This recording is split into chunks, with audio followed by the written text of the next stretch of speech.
how beautiful and peaceful this world is.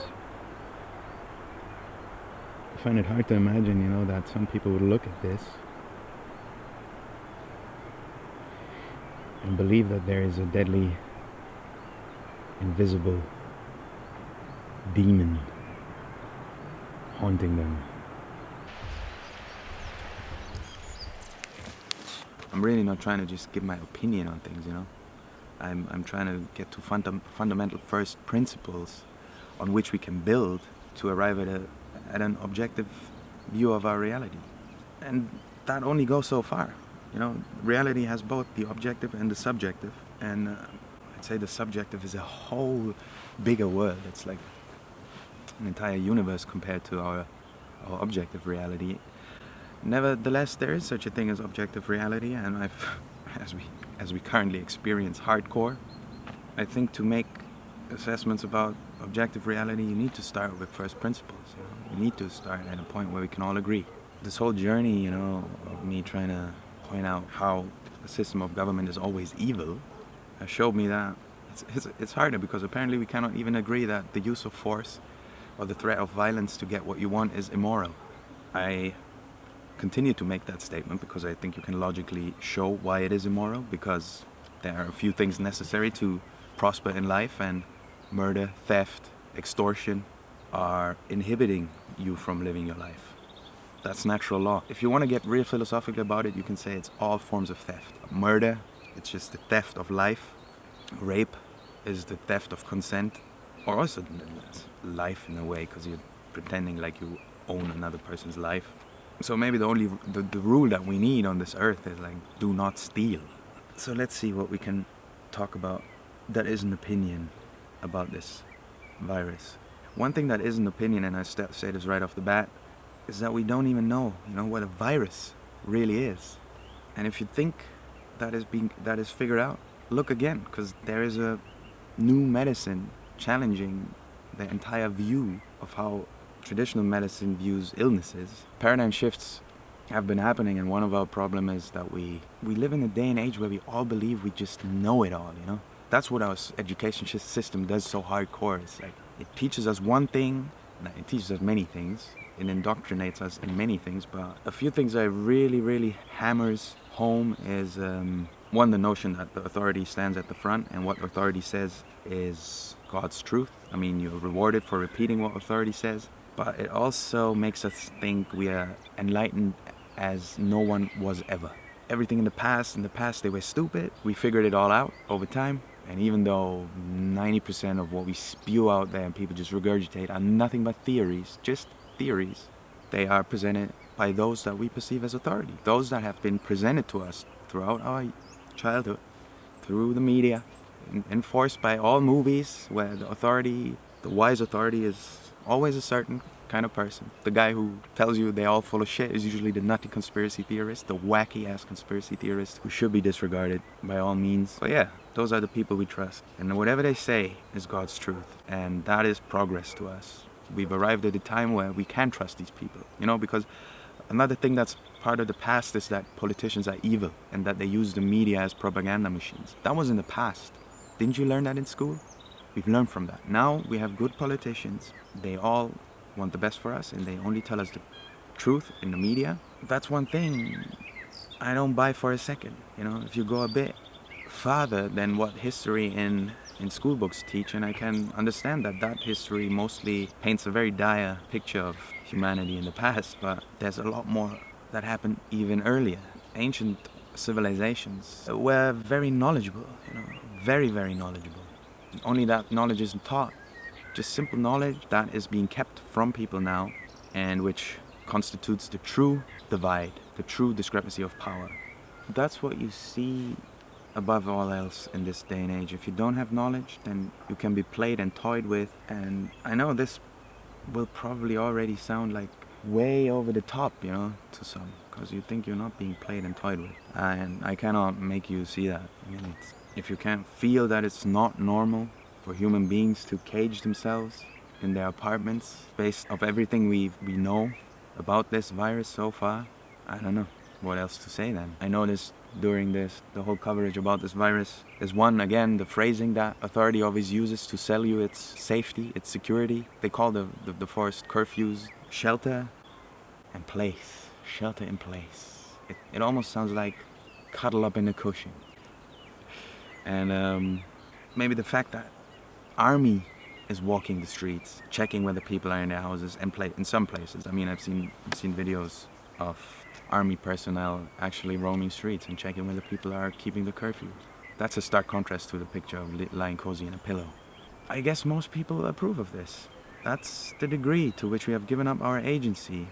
There's probably people like me who say this is totally out of proportion, that are gonna get the shitstorms now for how we could be so irresponsible and spread this message when the whole world is trying to tell the young people especially to stay at home. The other point I wanted to get into was Denmark introduced mandatory vaccinations. And again, if you think that it's okay for other people to tell you what to put inside your body, the most intimate thing you can do, that goes for any kind of substance, whether it's a vaccination or a drug. If you believe another person should have the right to tell you that, then I would ask you why. I know a lot of people these days, they see human beings as a parasite, or like as a cancer to this planet, almost. The ease with which people just dismiss human beings and their entire potential and their incredible spirit and their resilience and power, the speed with which people are ready to dismiss that, it just astonishes me. By the way, the sun is going down. I'll just show you this beautiful view.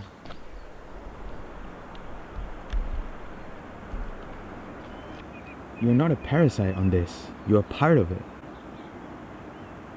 The beauty of everything you see around you is mirrored inside of you. And people are trying to keep you from realizing that. It's a war for your mind. From where I'm coming from, which is just the understanding that all authority wants is to increase, or if that's not possible, at least stay in power, remain in power.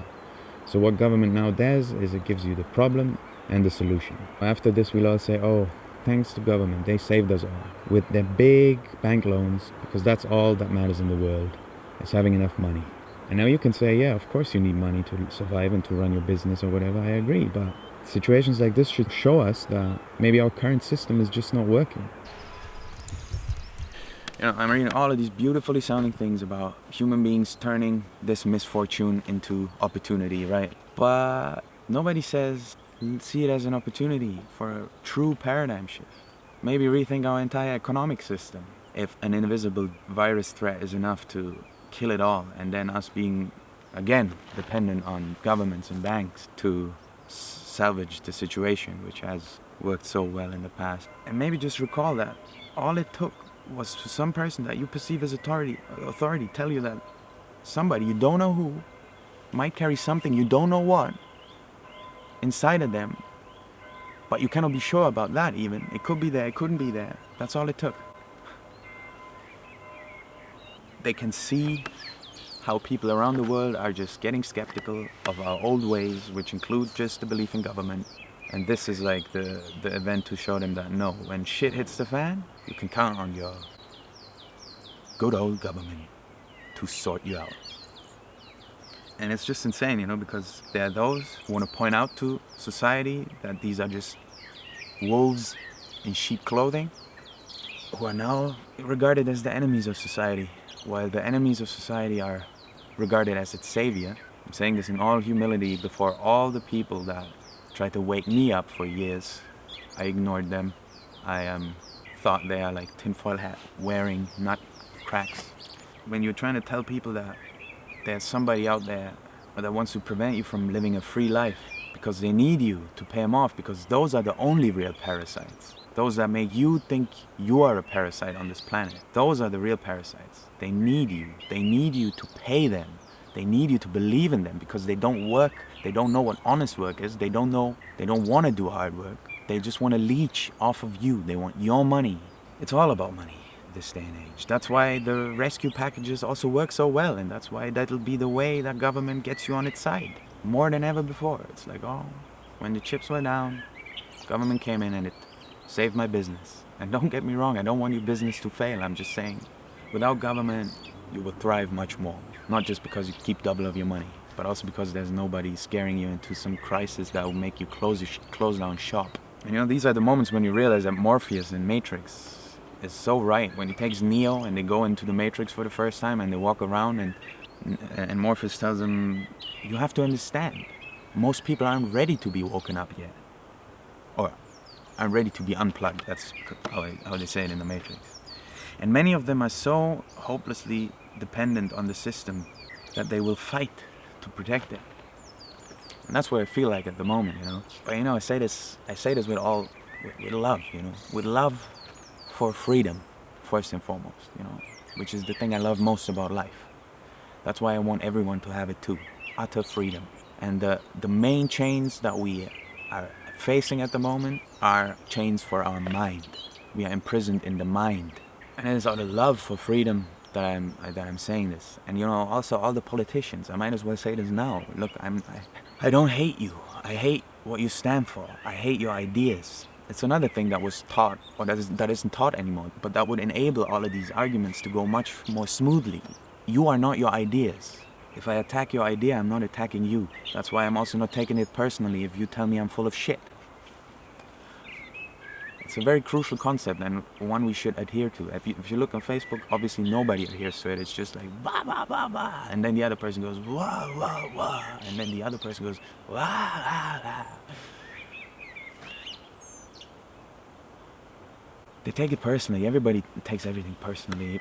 But you should only take personally that there are people that want to mess with your mind, that want to tell you what you can put inside your body or what you have to put inside your body. That is a personal encroachment.